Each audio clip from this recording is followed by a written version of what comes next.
I am pleased to introduce a man of many talents and interests, who is one of Emory's outstanding instructors. Professor Ono, please come forward to present the faculty address.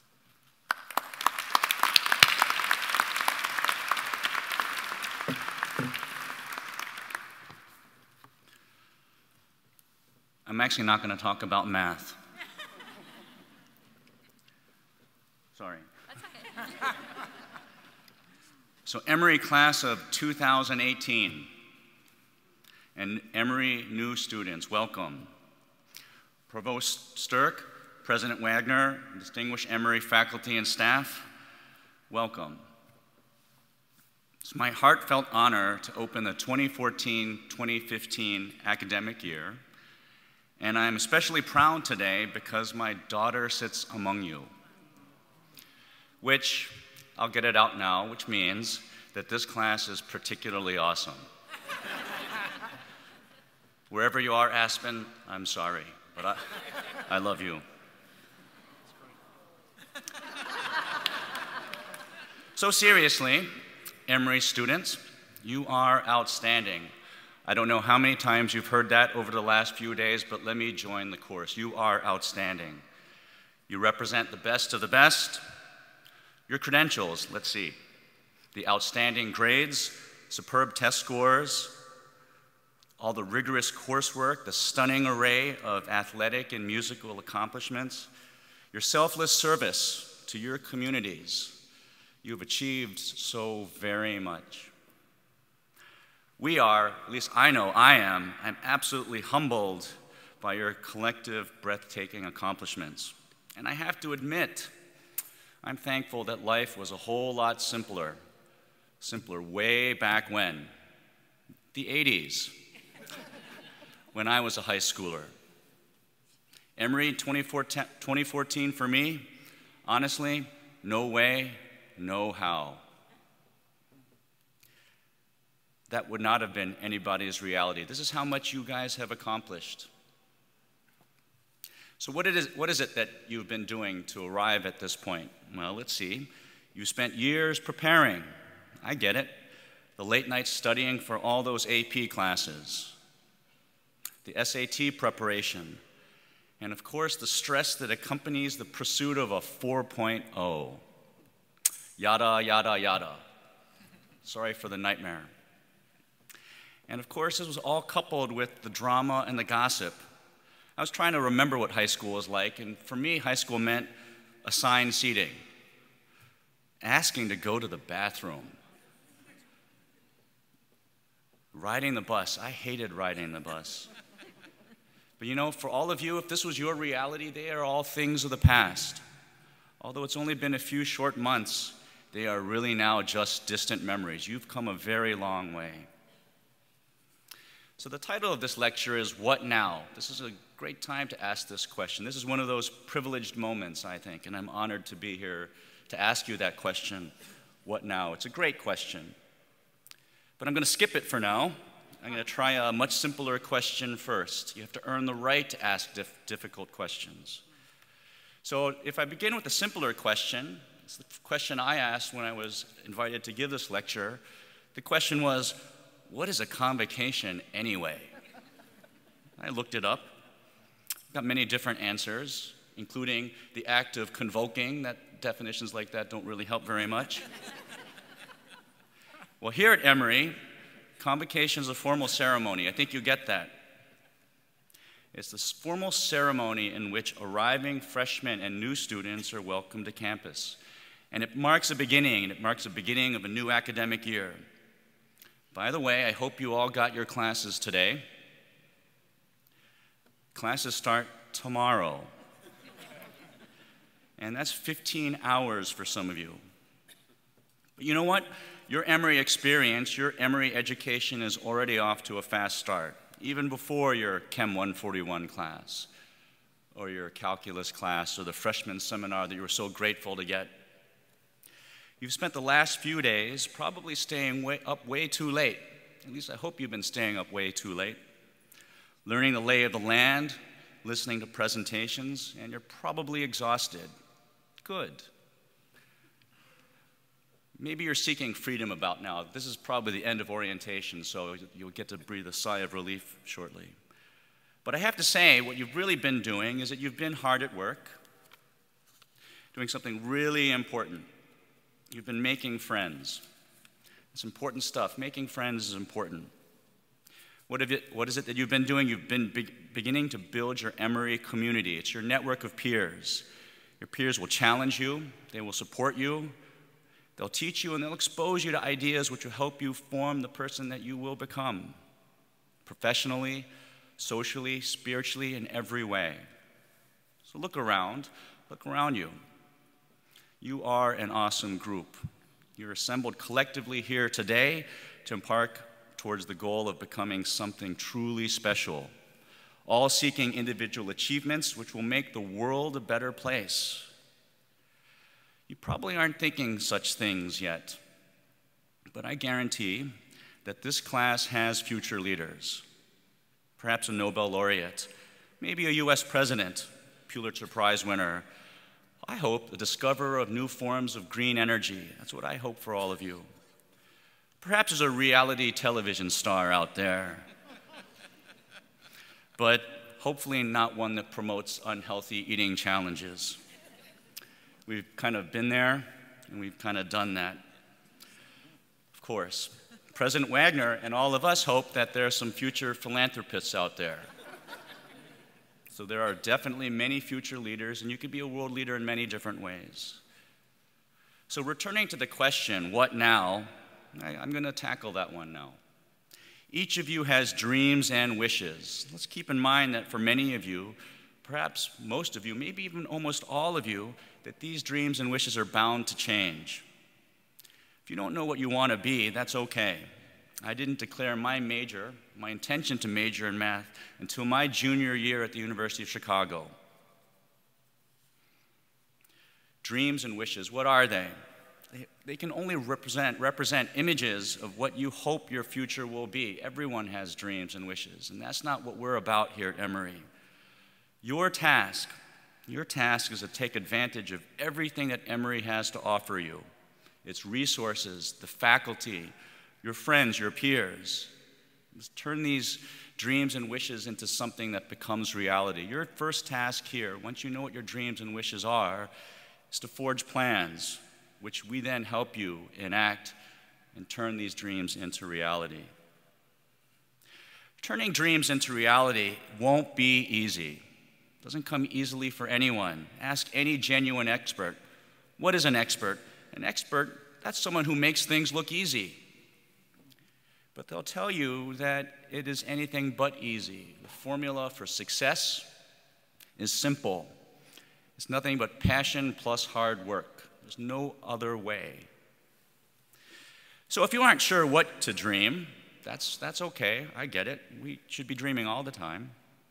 And even if you are sure of what to dream, let me tell you about just a few of the things that is going on, some of the great things that are happening presently at Emory. I want to open your eyes.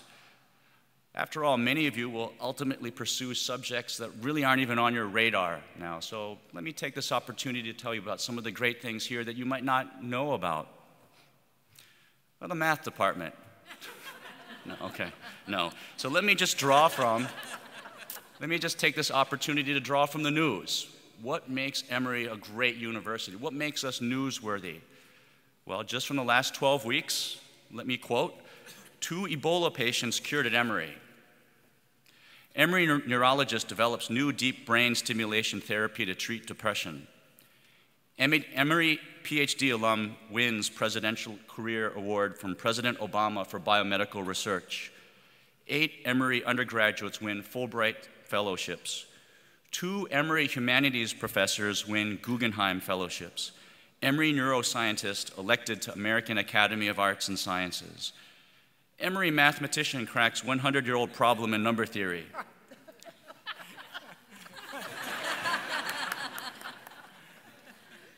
And Emory tennis and swimming teams win national championships. This is an exciting place. I didn't draw from even a year of news reports. I just went back 12 weeks. You've already been part of our community in the last 12 weeks. This is a great place.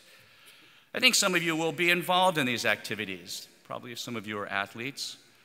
This was just a small sample. I hope most of you take advantage of the undergraduate research opportunities that Emory offers. We take that very seriously. Don't miss out. But what you've learned, you probably already knew this anyway, but let me tell it to you again.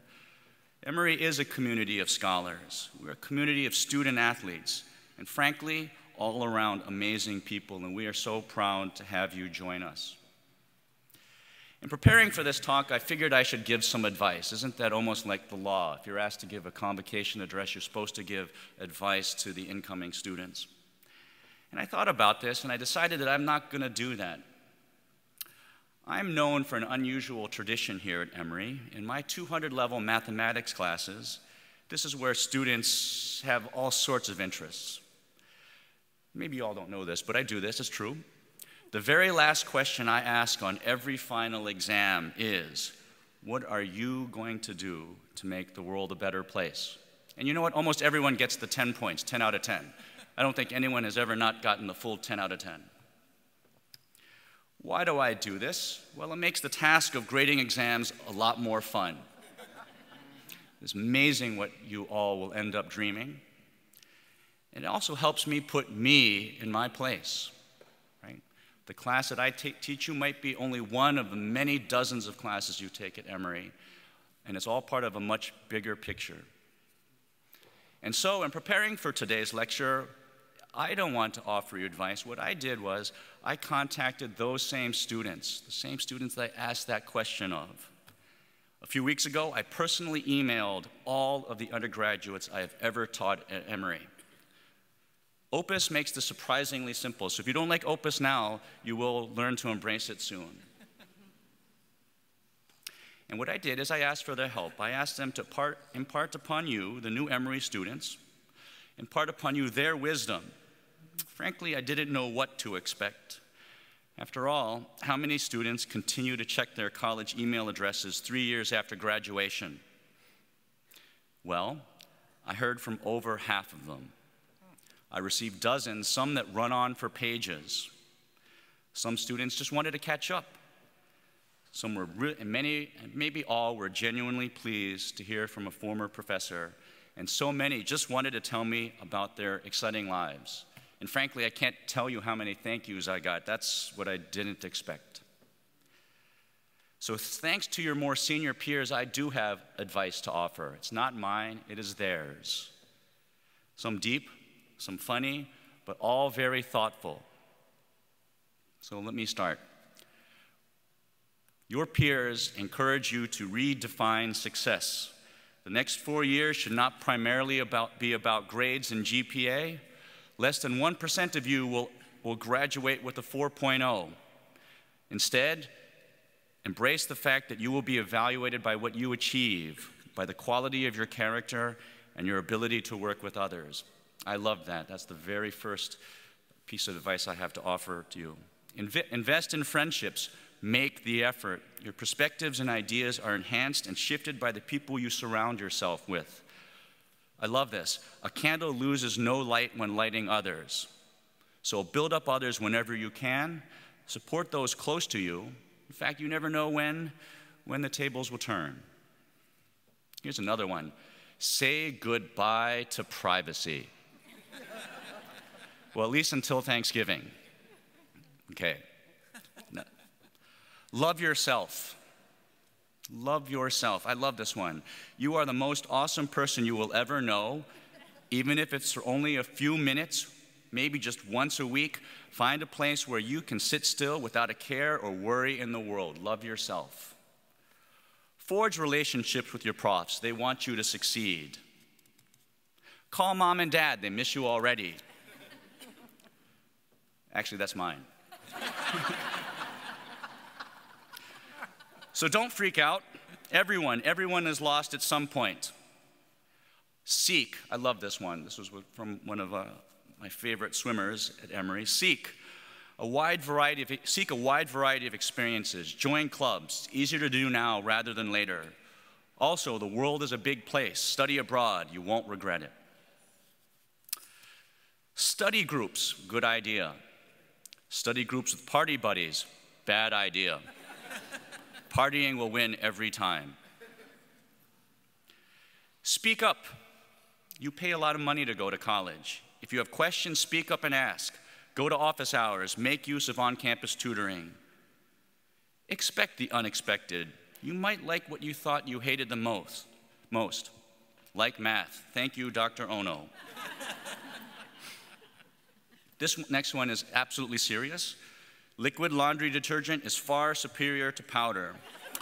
Why did it take me 3 years to figure that out? Oh, and yes, rule number 1, flip-flops for showering, an absolute must. Okay. Everyone has a story. Everyone has a story. You'll be amazed by what you learn by listening. Don't take things personally. If someone gets upset with you, don't automatically assume it's a reflection of something you did. Maybe something independent of you is going on. Don't miss your Opus appointment. You'll regret it. And oh my gosh, I hope nobody here missed their Opus appointment today. That's, good. Explore. I like this one. I've only been in Atlanta for 4 years, so maybe I should enjoy this myself. Explore and enjoy Atlanta, the Virginia Highlands, Decatur, Little Five Points. Have a picnic in Piedmont Park. Knowledge is much more valuable than money. Go to class. College is easier if you go to class. Get a real life. There will be hundreds of people out there with your same degree, thousands of people doing what you want to do. But you are the only one alive with sole custody of your life. So get a life, but get a meaningful life, not the manic pursuit of the next promotion. Find something you care deeply about, a passion, and the rest will take care of itself. And lastly, these are the best 4 years of your life. Enjoy. I would modify that. This is the beginning of the best years of your life. They go well beyond your years in college. I'm having a great time. Maybe that's why I like to be a university professor. You don't feel like you have to grow up. So there you have it. This is advice from your peers, fellow Emory students and alumni. Heed their sage advice. The top 10 was redefine success, invest in friendships, love yourself, forge relationships with profs, seek and explore, speak up. Everyone has a story, so listen. Go to class, pursue a meaningful life, and enjoy. This is just a small sample of the responses that I received. The overwhelming response to my survey aimed at who? Aimed at a generation that prefers emoticons to words, literally blew me away. This is the best evidence that I can offer you that shows that the next 4 years of your life will be incredibly intense. It will be a highly intimate journey with you and your friends, working with professors, faculty, and staff. And it will be an amazing journey, one which will transform you. You will discover yourselves and grow professionally, socially, and spiritually in ways you cannot begin to anticipate. So let it happen and enjoy the process. The question, what now? Well, each of you will be answering this question in your own way. Take advantage of everything that Emory has to offer you, and you know what? You will be on your way. You will make the world a better place. Some of you will make contributions to global issues, while others will do so working one-on-one. There are so many ways to make the world a better place.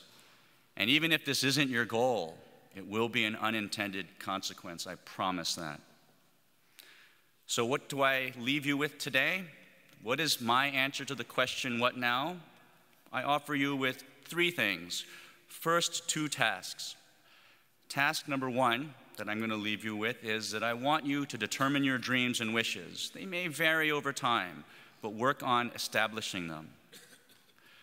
Task 2, forge plans. Wishes don't just happen. You have to make them happen, and we are here to help you make them happen. So I leave you with these 2 tasks, but I do want to leave you with more than just words. So one of my valuable graduate students did a favor for me today, and she bought for me this mug. How many of you have seen these gigantic Emory coffee mugs in Barnes & Noble? I don't believe you.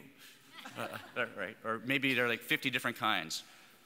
Well, this is a symbol. I invite you to buy one of these mugs, by the way. What I want to leave with you is a small token, a jump start. I want to personally help you fuel your dreams. After all, that's task 2, right? So I am personally giving you, every member of the class of 2018, every undergraduate who is new to the Emory campus, I am personally giving you 5 Eagle dollars to help fuel your dreams.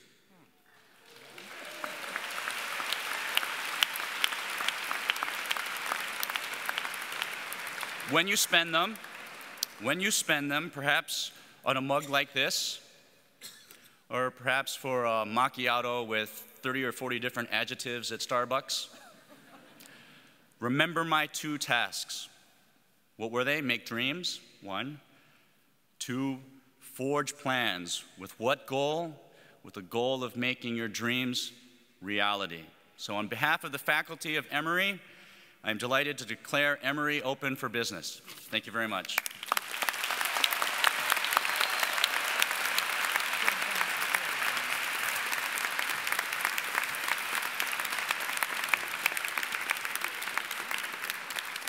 Professor Ono, thank you very, very much for that. May you never grow up and keep being an example of what it means to dream and plan and achieve a reality that helps to make the world a better place. Thank you so much for that message.